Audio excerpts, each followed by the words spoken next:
మారిపోయారు సార్, మీరు మారిపోయారు సార్, మీరు మారిపోయారండి. సో రవితేజ గారి ఇరుముడి మూవీ ఇప్పుడే చూసి వస్తున్నాను.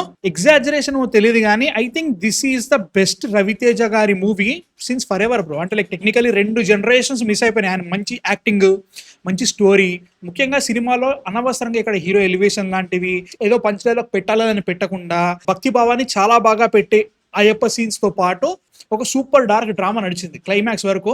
అది నాకు చాలా చాలా బాగా నచ్చింది. ఫస్ట్ హాఫ్ ఒక 40-50 మినిట్స్ అంతా సెటప్ ఉంటుంది.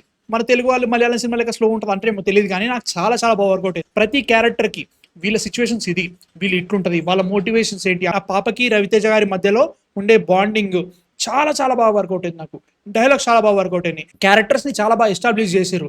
ముఖ్యంగా థ్రెడ్స్ ఉన్నాయి ఈ సినిమాలో. ఇది ఆబ్వియస్ రా అనుకుంటావు, ఆ ఆబ్వియస్ ని ఆబ్వియస్లీ చూపిస్తూ ఉంటాడు, బట్ దానికి ఇంకా చాలా ఎక్స్పాండ్ ఉంటుంది అనమాట. జస్ట్ ఏదో వీళ్ళు విలన్ కి విలన్ గా ఉన్నారు అనుకోకుండా వాళ్ళకి కొంచెం బాగానే రాశారనే ఫీలింగ్ వచ్చింది. క్లైమాక్స్ వరకు అట్లా అనిపించింది. అండ్ కొన్ని డార్క్ ఎలిమెంట్స్ ఉంటాయి సినిమాలో, వాటిని చాలా బాగా అడ్రస్ చేశాను అనిపించింది. ముఖ్యంగా ఫస్ట్ హాఫ్ లో ఒరే మనం ఇటు అనుకుంటున్నాం, ఇది ఇటు వెళ్ళిపోతుంది అనుకుంటా ఉంటాం. సినిమా స్టార్ట్ అయితే కూడా ఒక రకంగా స్టార్ట్ అవుతా ఉంటుంది, బట్ స్టిల్ ఒక సర్టన్ పాయింట్ తర్వాత అమ్మ బాబో ఇదా సిచ్యువేషన్, ముఖ్యంగా ఆడపిల్లలు దాని మీద ఎక్కువ వెళ్తా ఉంటుంది అనమాట.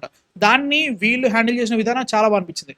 నాకు నచ్చిన విషయం ఏంటంటే ఈ సినిమాలో టెక్నికల్లీ మన హీరో రవితేజ అనుకున్నా కానీ హీరో ఏం చేస్తారో అట్లాంటివి ఉంటాయి, టెక్నికల్లీ ఉంటాయి.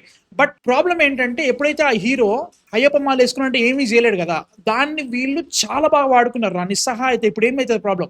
అండ్ ఇంటర్వెల్ కూడా ఎండ్ అయ్యేసరికి అయ్యో బాబోయ్ ఏంది ఇప్పుడు పరిస్థితి ఏంటి మరి ఎట్లా ఆ సిచ్యువేషన్ క్రియేట్ చేశారు. నాకు చాలా బాగా అనిపించింది. బట్ పడే ట్విస్ట్లు కానీ మిస్డైరెక్షన్లు కానీ ఎమోషన్, ముఖ్యంగా ఎమోషన్ పండింది బ్రో. నేను ఎక్స్పెక్ట్ చేయలేదు ఇంత బాగా కూడా పడుతుంది అని చెప్పేసి. అది చాలా బాగా వర్కౌట్ అయింది. అండ్ దీనిలో క్యారెక్టర్స్ కానీ పెట్టుకున్న సిచ్యువేషన్ కానీ జస్ట్ ఏదో పెట్టాలి, ఏదో థియేటర్లో కొంతమంది విజిల్స్ వేస్తారు, కొంతమంది ఇట్లా అరుస్తారు అన్నట్టు కాకుండా ప్రతిదానికి మీనింగ్ ఉంది. చాలా సిన్సియారిటీ కనబడింది. జస్ట్ ఏదో తీసుకున్నాం కాదు. ఆ ఒకటి అయ్యప్ప స్వామి ఎపిసోడ్స్ ఏవేవైతే ఉంటాయో, అయ్యప్ప మాలేసి ఆ సాంగ్స్ కానీ అవన్నీ కూడా చాలా చాలా బాగా వర్కౌట్ అయినాయి. నాకైతే మాత్రం ప్రతిదాన్ని చాలా సిన్సియర్ గా పెట్టుకున్నారు. దేన్ని ఎక్కడ కూడా మితిమీరలేదు. అది నాకు మంచి అనిపించింది. డార్కెస్ట్ ఎపిసోడ్స్ ఉంటాయి భయ సినిమాలో, వాటిని చాలా బాగా పోర్ట్రే చేశారని చెప్తా. అంటే లైక్ ఓకే ఇది అనుకుంటామా, ఇది కాదు ఇంకా చాలా డార్క్ వెళ్ళిపోతాం అన్నట్టు వెళ్ళిపోయారు. అది నాకు చాలా బాగా అనిపించింది. కొన్ని క్యారెక్టర్స్ ఒక సర్టన్ పాయింట్ తర్వాత ఇట్లా మాట్లాడుతూ ఉంటారు కొన్ని డైలాగ్స్. అదే టైంలో థియేటర్ లో టోటల్ అందరు కరెక్టివ్ గా అన్నారు. అంటే లైక్ ఏంట్రా నువ్వు ఇట్లా మాట్లాడుతున్నావు అనే ఫీలింగ్ క్రియేట్ చేసింది. థియేటర్ లో జనాలందరూ అలా అనుకుంటున్నారు అన్నమాట. ఆ క్యారెక్టర్ తోటి వాళ్ళు తీసుకెళ్లిన విధానం ఇంకా బాగుంది అనిపించింది. ఓకే ఇట్లా వెళ్ళిందా కన్వీనియంట్ రైటింగ్ లేదని చెప్పాను. అక్కడ ఉంది. కొన్ని ఏరియాస్ లో వీళ్ళు విలన్స్ లెక్కనే చేస్తారన్నట్టు కొన్ని సీన్స్ పడుతున్నాయి. అది జస్ట్ ఎలివేషన్ కి వాడేసిండు కొన్ని ఏరియాస్ లో. అది ముఖ్యంగా రవితేజకి ఎలివేషన్ కాదు, దేవుడికి ఎలివేషన్ అక్కడ అయ్యప్ప స్వామి అన్నట్టుగా. అది బాగా వర్కౌట్ అయింది. బట్ స్టిల్ కొన్ని ఉన్నాయి. అండ్ నాకు ఒక పెద్ద ప్రాబ్లం ఏంటంటే విలన్స్ వీళ్ళే అని ప్రిడిక్ట్ చేసినట్టుగా ఉండే యాక్టర్స్ ని తీసుకోకూడదు. ఎందుకంటే దానివల్ల నాకు అర్థమైపోయింది ఓకే దీని తర్వాత ఇది జరగబోతుందేమో అనుకుంటాం. నాకు అక్కడి వరకు నేరేషన్ బాగా నచ్చింది, అదంతా బాగా అనిపించింది. ఇంకెవరైనా అన్ఎక్స్పెక్టెడ్ వేరే అన్నోన్ క్యారెక్టర్ ఏమైనా తీసుకుంటే ఇంకా బాగా వర్కౌట్ అయ్యేది అనుకున్నా. అట్లాంటి ఎలిమెంట్స్ కూడా సినిమాలో చాలా బాగా వర్కౌట్ అయినాయి. చెప్తున్నా కాబట్టి చాలా సాటిస్ఫైడ్ గా చాలా రోజుల తర్వాత రవితేజ గారి సినిమా నుంచి బయటకు వచ్చినప్పుడు నేనైతే మాత్రం చాలా బాగా వర్కౌట్ అయింది. క్లైమాక్స్ కొంచెం రష్ అనిపించింది. ఆ పర్టికులర్ ఏరియాలో రవితేజ గారి దగ్గర నుంచి ఇంకెక్కువ పర్ఫార్మెన్స్ ఎక్స్పెక్ట్ చేశాను. ఎందుకంటే సీన్స్ అలా జరుగుతూ ఉంటాయి అనమాట. ఫస్ట్ హాఫ్ అంతా బిల్డ్ చేస్తూ అక్కడ ఇంకా బాగా ఉంటే బాగుంటుందని ఫీలింగ్ వచ్చింది. అక్కడ కొంచెం అనిపించింది. బట్ స్టిల్ చాలా రోజుల తర్వాత మంచి సినిమా పడింది. And this is what I expected from Raviteja గారు. అన్నవసరంగా ఏదో పంచ్ డైలాగులు పెట్టాలి, అన్నవసరమైన కామెడీ పెట్టాలి, మాస్ మహారాజా ఇది హీరోయిన్లతో డాన్స్లు సాంగ్స్ అవసరం లేదు నాకు. He's a fantastic actor. మంచి సబ్స్టెన్స్ పడి సినిమా స్టోర్లకి నుంచి బయటకు వచ్చేసి 2-3 పంచ్ డైలాగులు చెప్పేసి సరిపోదు. నాకు నిజంగా ఇది చాలా అనిపించింది. 2017 అనుకుంటా లాస్ట్ నాకు బాగా నచ్చిన cinema Raja the great.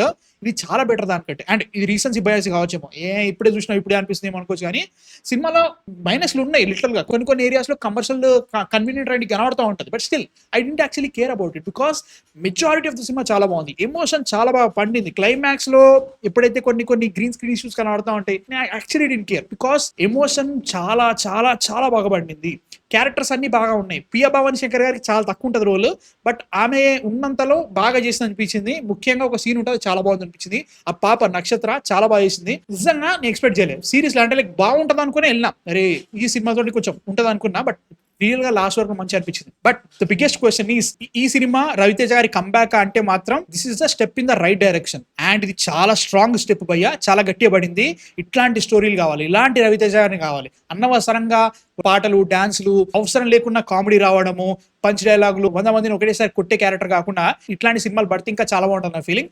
And I'm really hopeful. ముఖ్యంగా నెక్స్ట్ వచ్చే సినిమాలు చూసుకుంటుంటే కూడా కొంచెం హోప్ఫుల్ అనిపించింది.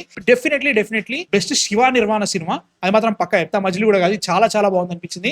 మ్యూజిక్ కొంచెం అనిపించింది, అరే ఇంకొంచెం బెటర్ మ్యూజిక్ ఉంటే ఇంకా బాగుండదు అనిపించింది. బట్ స్టిల్ నాకు అది ఎక్కింది భయ్య, సినిమా చాలా బాగా ఎక్కింది. ఓవరాల్ గా నాకైతే మాత్రం సినిమా చాలా బాగా అనిపించింది. చాలా రోజుల తర్వాత నైస్ రా, మంచి సినిమా పడిందని ఫీలింగ్ అయితే వచ్చింది. మీరు చూసారా ఇరుముడి? నచ్చిందా నచ్చలేక కింద కామెంట్స్ లో చెప్పండి. And please subscribe. ఇంకా చాలా దగ్గరలో ఉన్నాం 100కి, కొట్టేసేయండి. నెక్స్ట్ వీడియోతో మళ్ళీ కలుస్తాం. అంతవరకు మ్యాన్ ఫిక్షన్ సైనింగ్ ఆఫ్.